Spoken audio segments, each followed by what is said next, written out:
goes a little something like.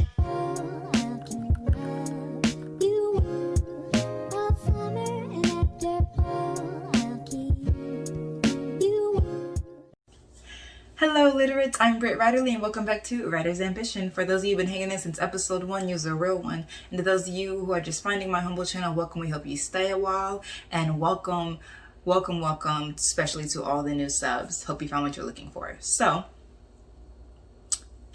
y'all, it's the first Tuesday of the month. We know what this means. It's time to rock with the Motley Crew. I'm ready if you are. Let's just get into it, because there's a lot that's going on and I feel attacked on behalf of my characters. I'll just say it. I'll be the one to say it.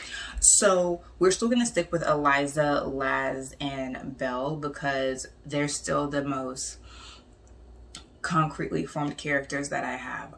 Locke, Key, and Lovey, and Great River and Great Rain, like I know how they fit into the story. That is very clear, but their backstory is still developing in my head, and so I'm not going to throw them into the playlist. We also would not have time for me to do like 7 characters. We don't have that kind of time because these episodes will be over in a what?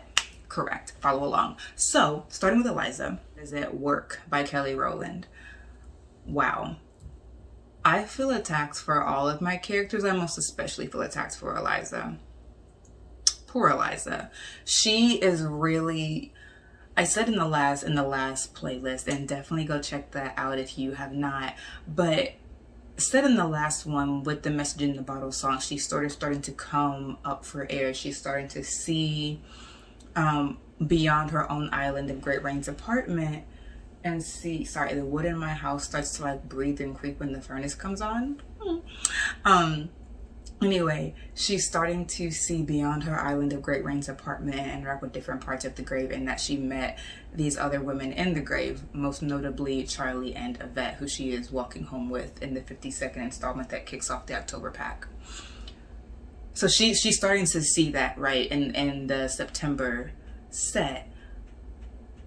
But here's why I chose Work by Kelly Rowland. Follow me, because it gets a little like, not meta, but like reading the silences. So Work by Kelly Rowland, and check it out on the Spotify playlist linked in the description. Work by Kelly Rowland starts off in silence. Very brief silence, but silence nonetheless. And there's silence on the track, and Kelly Rowland says, "This ain't gonna be easy." And then the beat drops and the song goes until then. It's really quite frenetic. And that is what happens with Eliza, right? It's silence. She's walking home. Well, not walking, more like creeping. But she's creeping home with Yvette and Charlie. Everything is going cool. They've been doing this for like half an hour, right? So like, or half an hour, hour and a half. I don't remember which one I wrote. Anyway, they've been doing this for a while is the point. So it's not like, it's not a thing, right? Like that's not where the high anxiety is coming from. There is no high anxiety. They're just, it's weird, but they're doing it. They're fine. Then all of a sudden these patrollers come around the corner. They have to run into yet another alley. They're poised to get away until Eliza grabs the rung of the ladder instead of mountain climbing up it like Yvette. And in the silence of the grave, in the safety of their escape, a rusty ladder drops and they're off, in the same way that the beat drops in the song and then it's frenetic, like they're off. And that moment, that rupture, if you want to call it, that ladder breaking the silence of their escape, for Eliza sets the pace for the rest of her October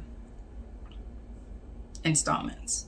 She is continually running since then. So she's running for the next for that installment and the next. She is bumping up against Yvette's anger at Charlie's absence, right? She's getting the crap kicked out of her. She is running. And that is why I chose Work by Kelly Rowland. Okay. Belle. Belle's song is It's You Dreaming by Lady Zamar. I love this song first and foremost. But second, it's so poignant and so perfect for Belle, because there are several things converging on this song. One, it's sort of fractured. I'll put this song up here, but you'll see like it's you hyphen dreaming. So there's already a bit of disruption in the very way the title is rendered, and I love that. And then the song, the converging in this song is loneliness, dreaming, and longing. That is Belle. That is Belle in October. She has just found out that Lovey is not dead. And she believed that, and now it's different having confirmation, and confirmation coming through a 65-year-old journal. Like it's totally different. And so now her longing for Lovey is acute and full of angst. And unbeknownst to her, Lovey has that same longing, right? She has that same desire for her sister. And Lovey decides to contact Belle through her dreams. And all of this is through the materiality of dreams, right?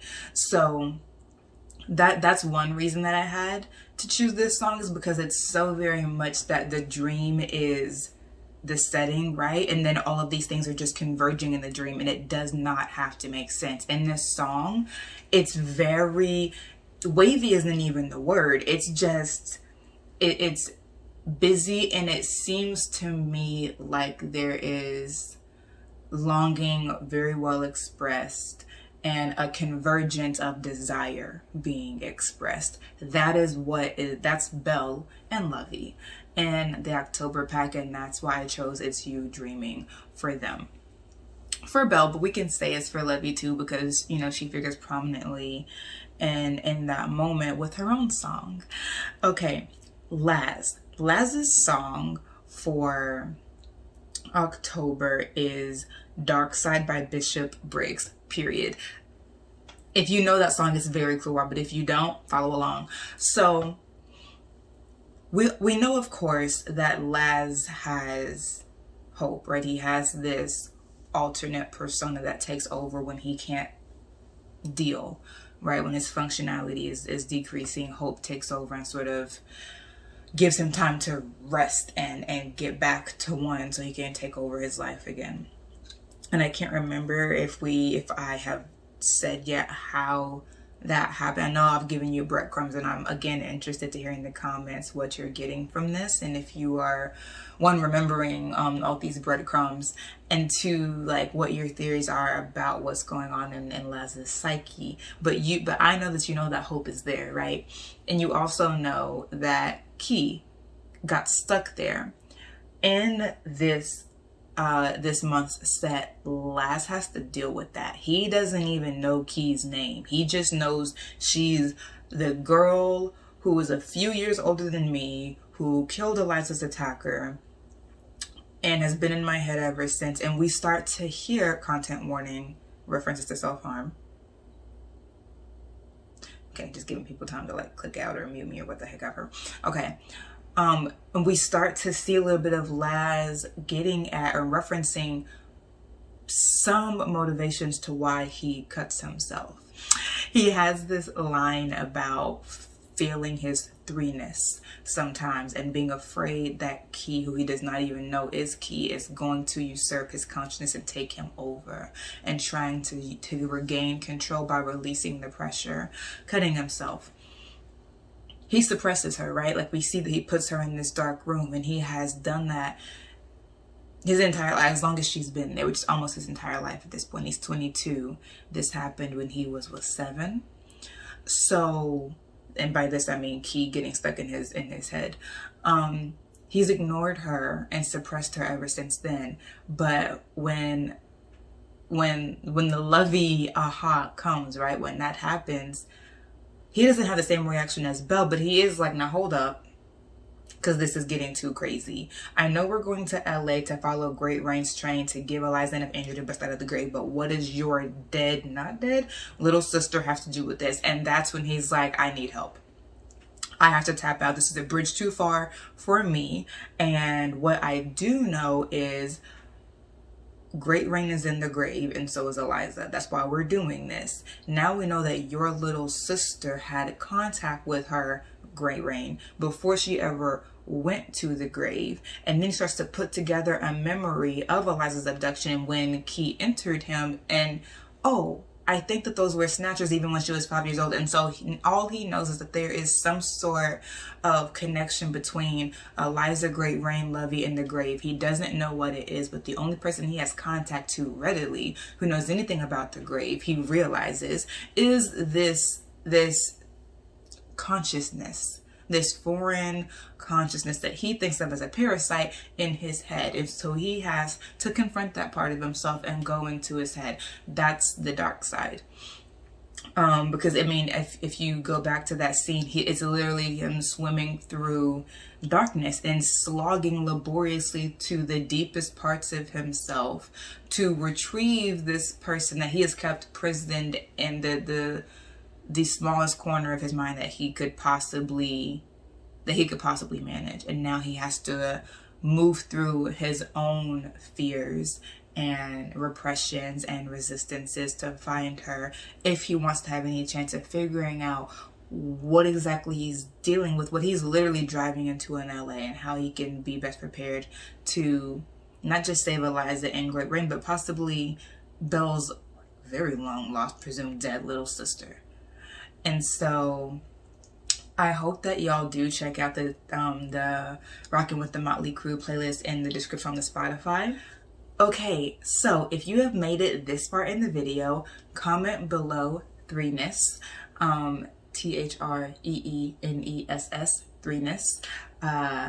And speaking of threeness, Laz and the Motley Crue, let's head over to story time. 52. It is not accidental that the American bourgeois has intensified its oppression not only of the Negro people in general, but the Negro woman in particular. After Claudia Jones. Eliza is awoken with a start, disoriented by being jerked from the darkness of sleep to the dimness of the grave. She stumbles up into the light switch. Worst. What happened after... Where's Eliza? A pause. You rush me off a roof and walk into a hail of bullets, then come back after 6 days asking about the key to gathering the other lions who Baxter just put a mark out for. Yes, I'm asking about her. A mark? Is there a head out on me? Oh, Great Rain, please come back. Eliza tips down the hallway and peeks her head around the corner in time to see Charlie pull Yvette close and stroke her face. Ooh, age gap romance. Eliza watches in rare glee as Charlie, who is only a few years older than her, maybe 25, dips her lips to Yvette. Their passionate embrace almost makes Eliza avert her gaze. But then who would tell Laz? He loves a good surprise pairing. What's Yvette, like 35? The drama of it all. She's brought back from her soap opera fantasies by Charlie's breathy apology. Sorry, Yvette. I'm okay, really. It was touch and go for a day or two, but I got clear and laid low with Effie and Maxine till the patrols relaxed. That's when Sarah stopped by to tell them to give me and you a message. Turned out she could give it to me herself. Tired of eavesdropping, Eliza steps out. And Sarah told you that there was a price on my head? Yvette breaks the silence first. There's a price on all our heads. We here, ain't we? That's all you gotta say after dropping these? Thank you, Charlie. Charlie crosses the distance and gathers Eliza into a hug. Surprised, she stiffens, but then throws her arms around the woman. I know Yvette been working you. Eliza nods covertly and Charlie laughs. Well, I'm here. Maybe she'll take it easy now. Yvette scoffs. Don't give the girl false hope, sweetheart. I'll punch her in the throat as much as necessary. Charlie looks down and mouths, the throat? Eliza nods vigorously and whispers, help me. Then, louder. Well, we'll have to put that on pause since I'm officially a fugitive, right? The tentative joking mood evaporates and Charlie releases her to look her in the face.